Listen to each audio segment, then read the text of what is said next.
Pemimpin Asia Tenggara berkumpul di Cebu, Filipina untuk mengkoordinasikan respon bersama terhadap dampak perang di Iran. Konflik Timur Tengah itu telah memicu lonjakan harga energi di seluruh wilayah. Waves, Your Majesty, Your Excellencies. Bagaimana posisi KTT ASEAN di tengah konflik Iran? Pertanyaan itu yang juga mungkin dimunculkan dalam KTT ini, pemirsa. Para pemimpin ASEAN sepakat dampak perang Amerika Serikat Israel di Iran telah dirasakan negara masing-masing yang ditandai dengan kenaikan harga di berbagai lini. Blok beranggotakan 11 negara Asia Tenggara ini juga sepakat memperkuat koordinasi dan mencari jalan keluar untuk menjaga pasokan energi yang stabil. Kita bisa lihat ya, ini adalah pemimpin-pemimpin Asia Tenggara di sana, pemirsa. Karena Asia Tenggara termasuk di antara wilayah yang paling terdampak oleh konflik dan penutupan efektif Selat Hormuz oleh Iran telah memblokir sebagian besar pasokan minyak dan gas alam di wilayah ASEAN. Your Excellencies, distinguished guest, ASEAN Anthem. Conducted by Mr. Jonathan Velasquez. Di saat para pemimpin Asia Tenggara duduk melingkar di Timur Tengah, api perang malah kian memancar. KTT ASEAN digelar mencari titik temu, namun bayang-bayang konflik Iran membuat damai seolah kian semu. Adakah suara Asia Tenggara masih berharga? Atau sekedar jadi penonton di tengah ambisi dua kuasa? Kita bahas lebih dalam malam ini, pemirsa. Sudah bergabung bersama kita narasumber istimewa kita, peneliti ekonom politik dan kebijakan publik Selyos, Gusti Raganata. Selamat malam, Assalamualaikum Mas Gusti. Waalaikumsalam Mas, selamat malam. Makasih ya Mas Gusti sudah berkenan berbagi di Sindo Prime. Mas, apa yang bisa pemimpin-pemimpin Asia Tenggara lakukan dan berkumpul dalam KTT ini dalam memberikan kontribusi nyata supaya persoalan ekonomi akibat konflik Timur Tengah ini negara-negara Asia Tenggara mendapatkan solusinya, Mas?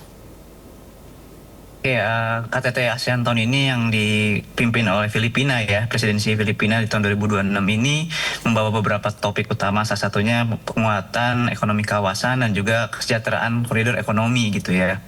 Dan kita tahu dampak dari krisis geopolitik di Timur Tengah antara perang Amerika dan Iran membuat krisis energi ya, sehingga meningkatkan biaya logistik dan juga energi yang cukup tinggi gitu ya. Dan kita tahu di ASEAN ini hampir 66%-nya itu adalah impor gitu, seluruh energi atau minyak gitu, dan 55%-nya berasal dari Timur Tengah. Dan saya kira harus segera ada sebuah tindakan nyata ya dari para pemimpin di ASEAN untuk segera menyelesaikan masalah tersebut. Salah satunya dengan penguatan dari sharing ya, bagaimana misalkan currency swap dan juga menggunakan local currency untuk pembelian minyak gitu ya, salah satunya. Nah, kalau begitu, apakah dari pertemuan ini ada beberapa poin-poin krusial yang harus segera dilakukan untuk membuat kebijakan baru terhadap langkah negara Asia Tenggara dalam hal ini, misalnya mengimpor minyak misalnya begitu? Saya kira tema energi tahun ini memang hilirisasi ya, artinya memang penguatan minyak ini memang kan kita tahu di KTT ASEAN ini tadinya 5 hari, sekali persingkat jadi 2 hari untuk bisa para pemimpin ini fokus terhadap masalah-masalah dalam negerinya, termasuk mengatasi inflasi energi dan pangan gitu ya. Kalau terkait energi, saya lihat dari usulannya Indonesia masih fokus pada hilirisasi, terutama hilirisasi kendaraan listrik, itu nikelisasi dan sebagainya. Dan salah satu tujuannya adalah kan masih ada beberapa energi listrik yang berbasis dari minyak ya, dan itu disepakati oleh para pemimpin ASEAN bahwa perlu adanya perubahan ya, ada shifting dari yang tadinya berbasis minyak sehingga berbasis energi nikel ataupun energi lainnya atau ekonomi sirkuler lainnya gitu ya. Dan juga ada integrasi antara listrik gitu antara negara-negara tetangga, dan saya kira ini dapat mengurangi sedikit ketergantungan terhadap minyak ya, terutama di sektor listrik seperti itu. Berarti yang dilihat adalah mencari cara pengganti selain minyak begitu, Mas? Apakah mungkin juga dibahas tentang jalur selain Selat Hormuz misalkan, atau sumber impor baru misalkan yang disepakati, apakah itu mungkin? Sejauh ini belum ada pembicaraan soal itu yang saya tangkap dari pembicaraan hari ini ya. kecuali memang bagaimana melakukan penguatan terhadap sumber-sumber minyak baru gitu ya. Misalkan entah dari Amerika Latin ataupun dari daerah lainnya, dari India misalkan seperti itu. Nah, tapi saya kira ketergantungan terhadap minyak ini di ASEAN cukup tinggi. Oleh karena itu memang salah satu solusinya adalah bagaimana para negara-negara ASEAN ini dapat kompak gitu ya dalam melakukan diversifikasi energi.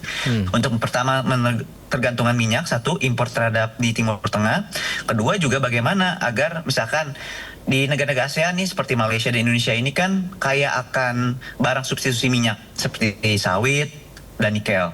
Saya kira sawit saat ini di Indonesia kita kan sudah bisa berhasil mengolah dari jadi B40 dan B50.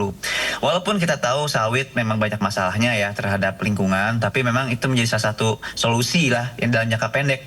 Walaupun kami dari Celio sebenarnya berpendapat harusnya selain sawit itu yang perlu dilakukan penggantinya ya. Tapi ya mau nggak mau dalam jangka pendek sawit adalah solusi utama saat ini. Seperti itu. Baik. Mas kan juga kemarin ramai dibicarakan tentang Selat Malaka yang juga menjadi salah satu kedatangan dari kapal Amerika memberikan ancaman karena ada kapal Iran yang melintas di Selat Malaka. Terus juga muncul sebuah wacana dari Pak Menkeu bahwa bagaimana kalau misalnya kita memberikan tarif juga seperti di Hormuz. Nah, apakah itu juga dibahas di ASEAN? Mengingat Selat Malaka juga kan menjadi jalur transportasi dari kapal-kapal penting negara-negara lain. Saya kira apa yang disampaikan waktu itu oleh Menkyu Purbaya menurut saya merupakan sebuah blunder ya, dan harusnya hanya disampaikan di forum internal saja gitu ya, karena dan bahkan antara kita sendiri Indonesia ya, antara Menlu dan Menkyu-nya sendiri juga berbeda.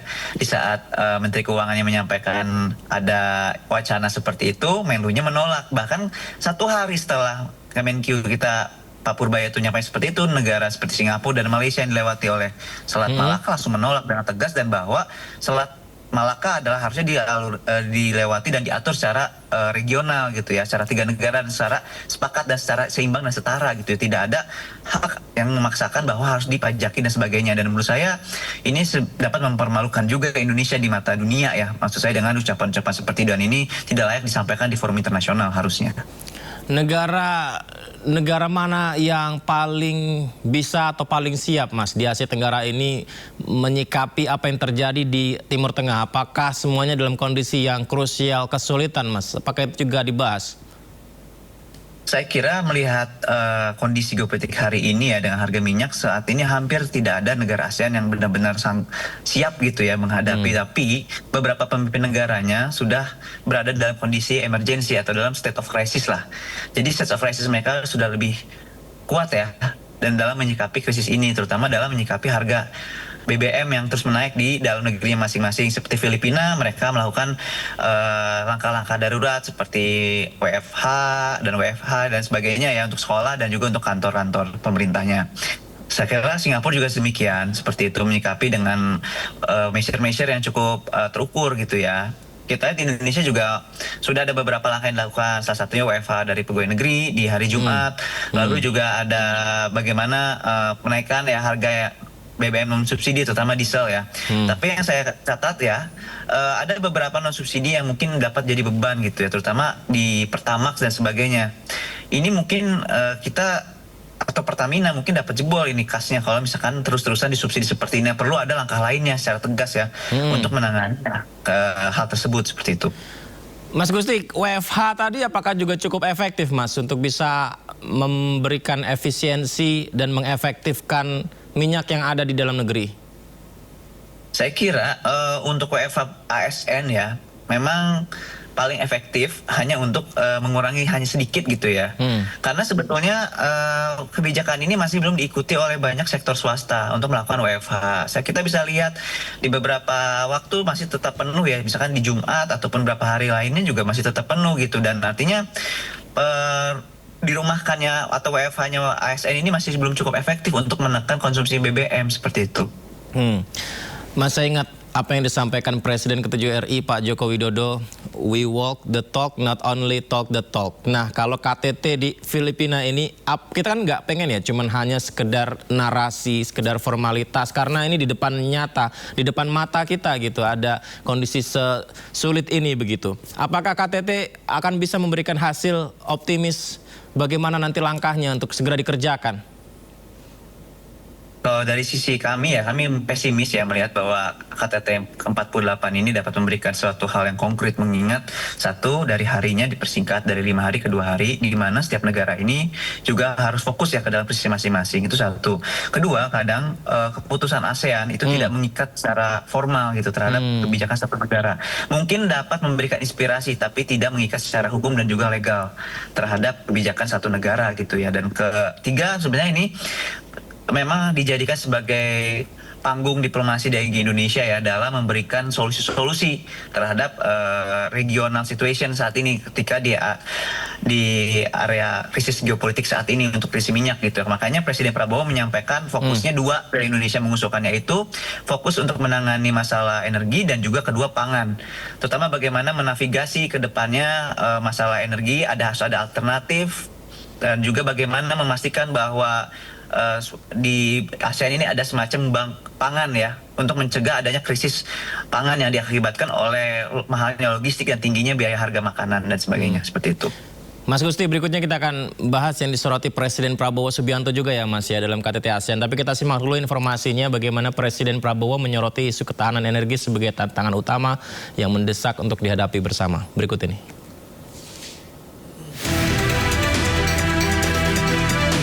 Dalam pidato saat menghadiri konferensi tingkat tinggi khusus Burundi Darussalam, Indonesia, Malaysia, Filipina, East Asian Growth Area atau BIMPEAGA yang menjadi bagian dari rangkaian KTT ke-48 ASEAN di Cebu, Filipina, Presiden Prabowo Subianto menyampaikan bahwa kawasan BIMPEAGA memiliki potensi besar dalam pengembangan energi terbarukan, mulai dari tenaga air, tenaga surya, tenaga angin, hingga lahan subur yang belum dimanfaatkan secara optimal.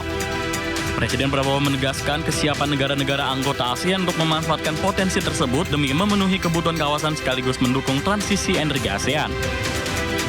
Lebih lanjut, Presiden Prabowo menyatakan bahwa selain ketahanan energi, ketahanan pangan juga menjadi isu mendasar yang harus menjadi perhatian bersama negara-negara BIMP East Asian Growth Area dalam menjaga kesejahteraan masyarakat kawasan Asia Tenggara. Dari Filipina, Tim Liputan IDX Channel.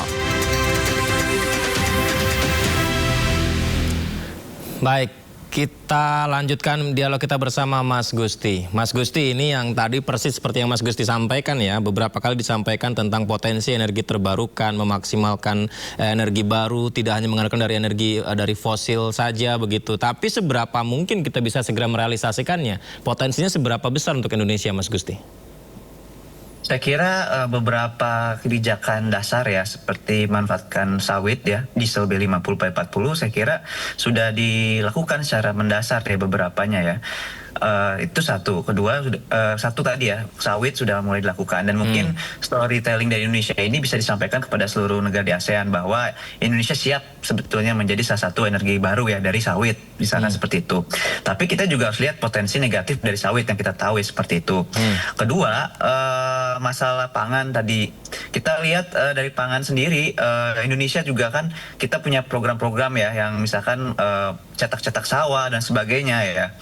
Saya kira di satu sisi memang ada masalah sosial gitu ya yang mungkin dihadapi para masyarakat yang berada di daerah-daerah tersebut gitu yang mencetak pangan dan sebagainya. Tapi di satu sisi ini saya khawatir juga dapat menginspirasi negara lain dalam melakukan eksekusi gitu dari ketahanan swasembada pangan juga gitu di tiap negara.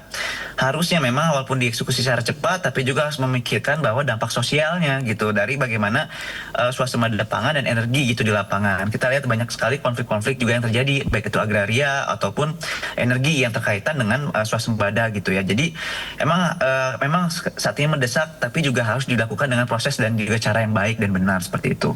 Bagaimana jika ada kritikan dari netizen bahwa kita gembar-gembor mengharapkan ketahanan energi, ketahanan pangan kepada negara-negara Asia Tenggara lainnya, tapi di dalam negeri sendiri ternyata itu juga adalah masalah besar kita? Nah, tentu saja ini sesuatu yang hipokritik ya. Jadi memang di satu sisi kita senang juga ya, apalagi di era Presiden ke-8 ini kita senang menyampaikan bahwa capaian-capaian kita di sektor energi alternatif, seperti bagaimana kita dari Pertamina sudah mulai melakukan konsolidasi minyak jelantah menjadi aftur ya, bioaftur dan sebagainya gitu ya. Dan juga ternyata mengancam juga bagi para kelompok-kelompok yang sebelumnya mengekspor jelantah gitu ya. Memang salah satu yang poin yang bagus kita melakukan transisi energi ya, tapi satu sisi juga menekan beberapa kelompok usaha yang dirugikan. Satu itu. Kedua juga dampak lingkungan gitu ya. Kita bicara soal ekonomi hijau, tapi ada isu soal sawit hijau ini juga ternyata tidak hijau-hijau amat gitu ya. Ternyata masih banyak isu masalah di lapangan. Dan saya kira yang paling penting adalah masalah keadilan gitu kalau masalah sawit gitu ya.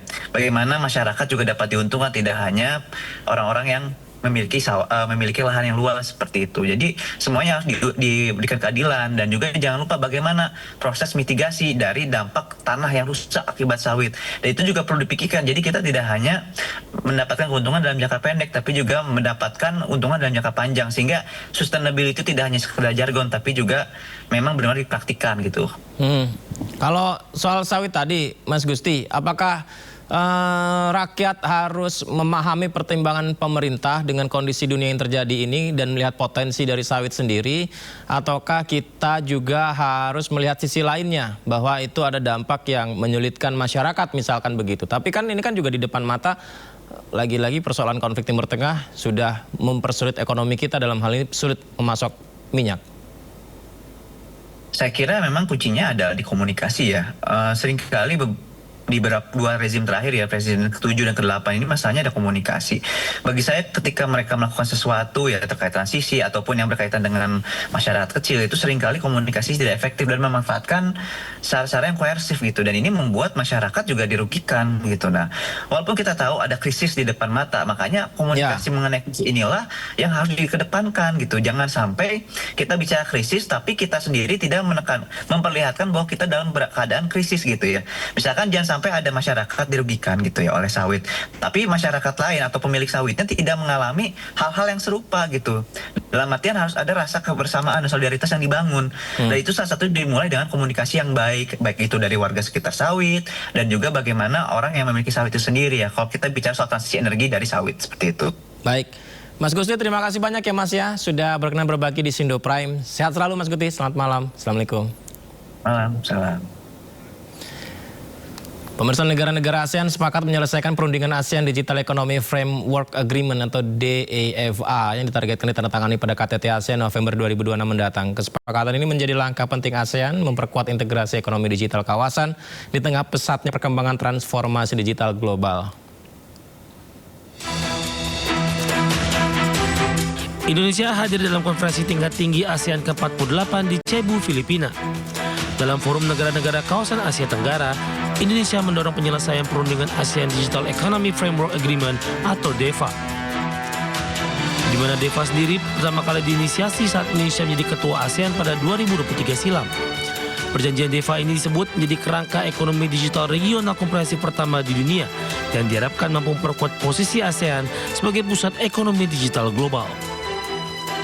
Berdasarkan studi Boston Consulting Group, implementasi Digital Economy Framework Agreement secara menyeluruh diperkirakan akan meningkatkan nilai ekonomi digital ASEAN dari $1 triliun Amerika pada 2030 menjadi $2 triliun Amerika. Dalam KTT ASEAN ke-48 di Filipina, seluruh negara ASEAN berkomitmen menuntaskan substansi perundingan DEFA pada putaran final ke-21 pada Mei 2026 ini. Setelah itu proses akan dilanjutkan dengan legal scrubbing dan konsultasi domestik di masing-masing negara sebelum penandatanganan resmi dilakukan pada KTT ASEAN November mendatang. Sementara itu, Indonesia sendiri menilai perkembangan ekonomi digital berlangsung sangat cepat sehingga ASEAN perlu bergerak secara adaptif. Menteri Koordinator Bidang Perekonomian Erlangga Hartarto menegaskan DEFA sejalan dengan strategi nasional ekonomi digital yang bisa memberikan manfaat besar bagi seluruh negara di kawasan Asia Tenggara. Bagi Indonesia, DEFA dinilai bersejalan dengan Strategi Nasional Ekonomi Digital 2030 dan mendukung proses aksesi Organization for Economic Cooperation and Development atau OECD. Perjanjian ini juga mendukung penguatan infrastruktur digital, pengembangan talenta digital, transformasi UMKM hingga penguatan keamanan cyber. Dari Jakarta, iDaction.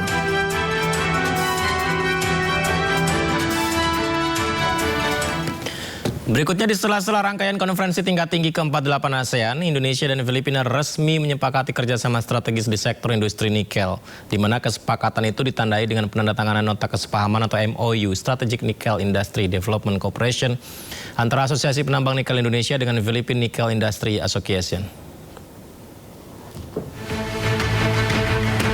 Sebagai langkah pengamanan rantai pasok mineral kritis global, Indonesia dan Filipina resmi menyepakati kerjasama strategis di sektor industri nikel.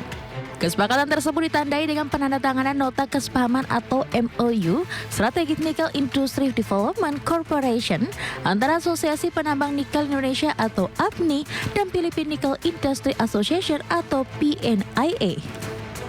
Yang dihadiri langsung Menteri Koordinator Bidang Perekonomian RI Erlangga Hartarto dan Menteri Perdagangan dan Industri Filipina Hon Maria Cristina Eroku.